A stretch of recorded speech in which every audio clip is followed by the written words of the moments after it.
Hey everybody. Hi. It's good to get send an update to you guys. I know it's been a little bit over a month. The August month is pretty crazy for us now that we switched over from Western Washington University to Colorado State. Colorado State is a semester school, so we started our first school year here in Fort Collins about 2 weeks ago. About 2 weeks ago, students moved in about 3 weeks ago, and so we were doing a little traveling in July. We had our staff retreat. Um, Been back to Washington, saw a few friends, and then we were just all hands on deck running in August, getting ready for the school year to start. And so it's been a real blessing. We want to share a little bit with you guys about Week of Welcome because that's a big part of what we do. It's a large part of our strategy and our intentionality towards the campus. And this year, it just was affirmative that what we think is accurate. That the first couple of days a student is on campus is just very formative for them. Mm-hmm.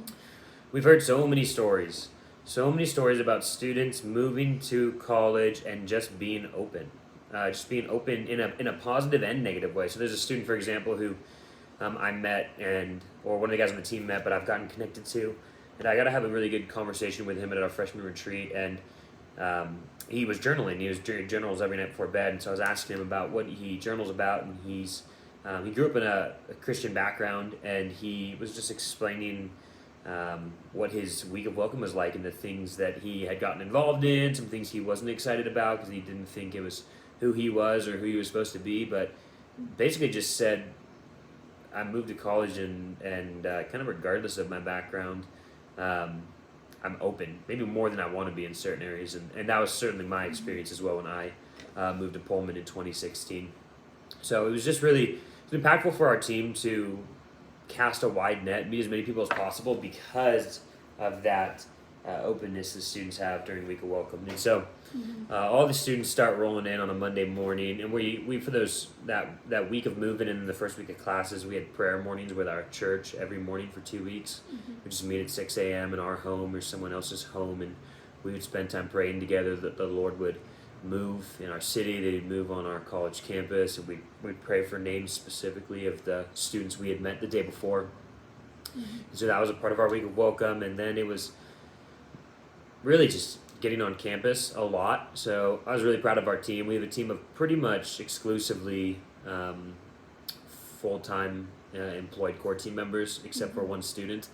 And those people went to work for the 8 hours, and then they just went to campus. And like on days off, some of the people were there for like 12 plus hours, just meeting students. So our team really went hard for about 2 weeks, meeting students, spending time with students, getting to know them, inviting them to have lunch, and then talking to them further, sharing the gospel, asking them what their background is, inviting them to discipleship environments, inviting them to read the Bible, just a lot of different things. And so our team was going really hard during Week of Welcome, meeting those students. And so, and in the evening, the school, CSU actually made it pretty fun. I was impressed with CSU as an organization and their Week of Welcome events they threw for the students. It was better than any university I've been to so far.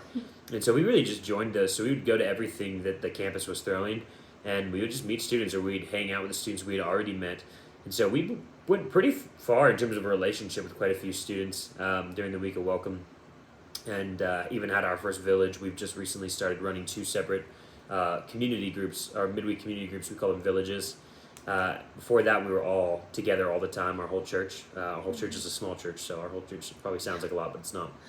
But now we have two villages, and so that's really starting to multiply things, spread out our leadership a little bit so that we can have a wider reach on the campus. And there were a lot of people that came. I mean, I walked into it pretty up in the air on what was going to happen, but was blown away with how many students came around. And that we've been able to continue very intentionally pursuing relationship with. We wouldn't be able to walk through it in a call like this or a video like this, but we have a very intentional, what we call a discipleship pathway or discipleship process for meeting a student to, hey, will you follow me as I follow Christ? When we meet a new student, that's where we're going.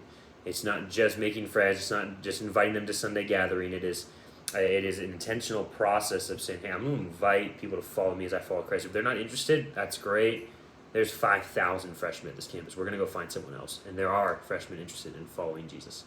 And we'll show them how to do that. And so that's what we're trying to do right now.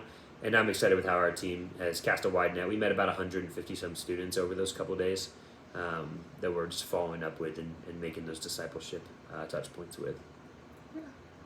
Yeah, and one thing that we did at the end of the 2 weeks is we actually had a freshman retreat.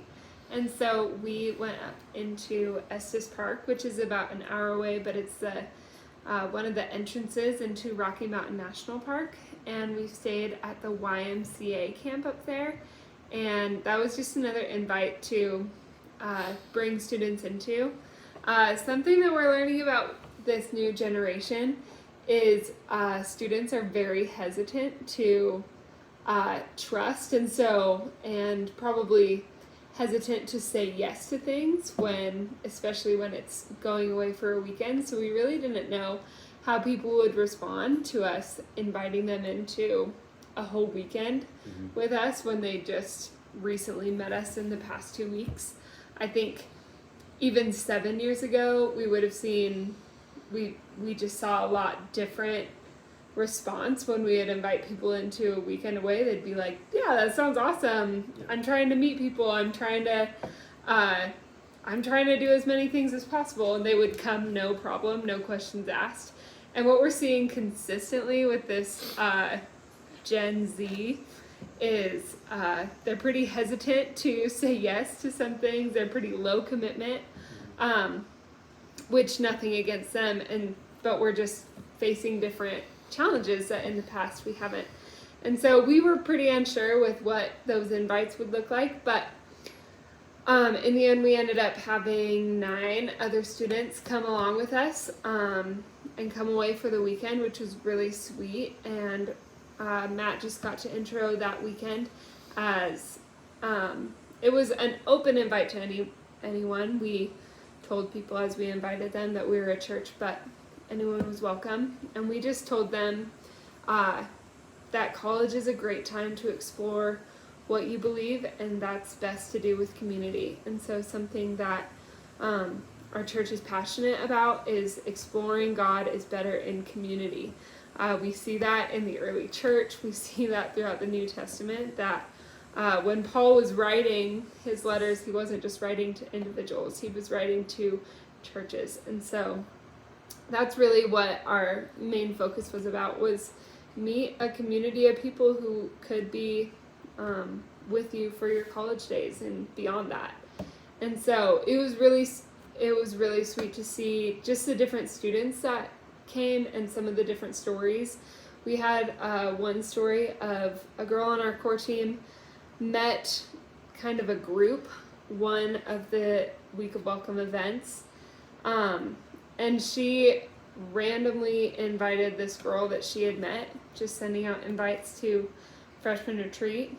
And what she didn't know, because she was hesitant about inviting her, because she was like, I really only met her once, I don't know how she would respond to me inviting her to this retreat. But what we didn't know was that freshman was also friends with another freshman that we're connected to, and he had invited her to the retreat.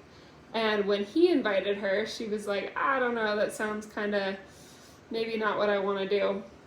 But then when the girl on the core team invited her, she was like, oh, is this that same thing that he invited me to? And so then she ended up coming, because she was like, at least I know this other freshman is coming. And so we just saw like a couple things like that where God worked in hearts of people, and not every student who went up were believers. Some are believers who are trying to find community. Some are people who grew up in the church and are trying to explore if they want to continue to, or if they really want to make their faith their own. And so we just saw a range of students from non-believer to believer. And so it was just a really sweet time to build community with those people. And I think what we've seen since retreat is the people who did come are really excited about being a part of our community, and just really are excited about the connections they made, the friends that they made. I think a lot of people were able to have deeper conversations and get to know individuals more one-on-one, which is just really our heart as a church. Is we don't want to make a really cool event that people come to and are like, oh, I want to come to more of events like these. Mm-hmm. We want people to come into things and say the relationships that I built through that were something different and something that I don't often see in this world. And I think right now what we're seeing is more and more of these college students are lonely. They need people, they need community, and so it's been really sweet to be able to provide them with that, and then not only that, but give them a why behind what we do behind this. And so it was a really great weekend. That was this past weekend, and I think we're going to see fruit from it continuing on. So ongoing, our goal is basically just to get on campus as much as possible. So we see those two villages, those two midweek community groups, and we're meeting on campus in freshman dormitories for that. And then this Sunday will be our first time having a Sunday gathering on campus. So we're very excited for that, and in the Laurie Student Center, the main student part of campus. And so we'll hopefully be there for a bit until we need a bigger space, but we'll just excited to be on campus after some long uphill things we had to work through to actually have access to the campus for our gathering. So we're praying that proximity to freshmen specifically is going to open up a door for people to come explore a relationship with Jesus with us. Yeah, absolutely. And then the last thing, we just wanted to give you guys a personal update for how we're doing.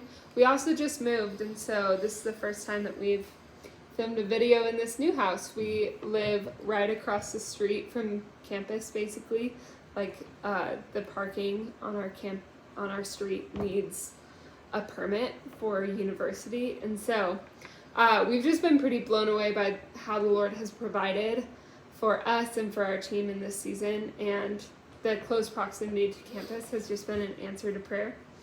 And and also just a personal update, we are in our third trimester, so we are getting closer and closer to meeting baby Williams, and so thank you guys for your continued prayer and support in that. It's just been really sweet to see all the people kind of gather around us. We've just been blown away by the community we have and the support that we have. So thank you all for your prayers and for your questions, and we just really appreciate just the significant support and partnership that we have with you. So sweet. Well, guys, we love you a lot. We hope to hear from some of you soon, see some of you soon, and we'll keep you guys updated because we know you guys are praying for us and praying for the mission here. So thank you guys so much. Love you. Bye.